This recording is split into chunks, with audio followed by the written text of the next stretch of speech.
During our Farm Basics time today, we're going to talk about different maturities in terms of the seed that you plant. So for example, corn, we can have an early maturing corn and a late maturing corn. All right, so with any different type of plant that you may consider, maybe it's a plant for your garden or a plant for your field, there could be differences in maturities. Some get to harvest a little bit quicker than others. In corn, in the United States at least, this is represented by the maturity days, or the day length of the corn. So a farmer may plant a 105-day corn, or he may plant a 95-day corn. What does that really mean? Well, it means the 95-day corn is going to get to harvest roughly 10 days earlier than the 105-day corn, depending on what the weather does. What we see with corn is it takes about the same amount of heat units to get the corn up and out of the ground, regardless of what maturity of corn that it is. And it also takes roughly the same amount of time once the corn is actually made, so you have ears with fully developed kernels on them. It takes about the same amount of time for that to dry down. But in between there, we've got a little gap, especially between from about 3-leaf corn until tassel. That's where we really see a difference, where the early maturity corn really grows fast. Corn is a grass crop. With soybeans, that's a broadleaf crop. And how soybeans are going to mature is completely different than corn, at least in the indeterminate varieties. What happens with soybeans is their reproduction is triggered by the day length that we have. So in other words, if the days start getting shorter after June 21st, when day length does begin to decrease, that signals the plant, hey, I got to get started here on the reproductive phases. So I don't care if you planted May 1st, June 1st, even way back to April 1st, it doesn't make that much difference. Flowering is going to occur at about the same time. It doesn't matter, if it's a group 0, if it's a group 2, it doesn't matter what the maturity is, doesn't matter the planting date. All of those beans are going to start the reproductive stage at about the same time. After that is when we start to see the difference there in terms of maturities. So the early maturing varieties are going to take fewer days to get ready for harvest than the late maturing varieties. So the big difference for farmers, there's a few big differences for farmers with longer season, or some would call them full season hybrids, versus early season or early maturing hybrids.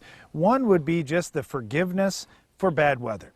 So with 105-day compared to 95-day corn, for example, the 105-day, if we go for a stretch throughout the summer without moisture, that longer season corn seems to hang in there for quite a while longer, waiting for that moisture, where the early season corn just runs out of time and all of a sudden has to start making cuts. Maybe the ear's not quite as big around, or the ear's not quite as long. It's not going to put as many kernels on because it doesn't think it can make that many kernels in time, where that full season corn could wait a little bit longer and handle those stresses a little better. The other thing is disease tolerance. When we see longer season corns, many times they're bred for a southern environment where there's more humidity, more moisture, and frankly more disease pressure.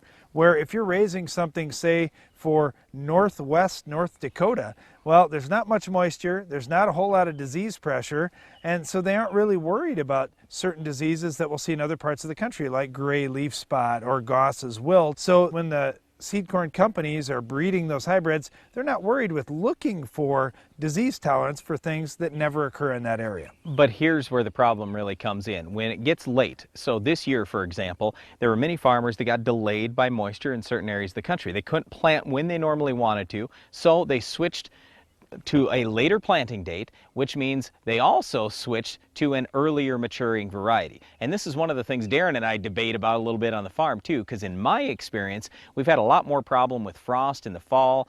The seed doesn't fully mature. That's a big deal for me. So I bump it back even more than Darren does. So for example, I might want to plant a soybean that's a group 00, even if we're planting in late June, where Darren might say, I want to plant a group 0 or maybe even an early group 1. In my experience, it's turned out a lot better to have the really early maturity. And for Darren, he prefers a bean that matures just a little bit later.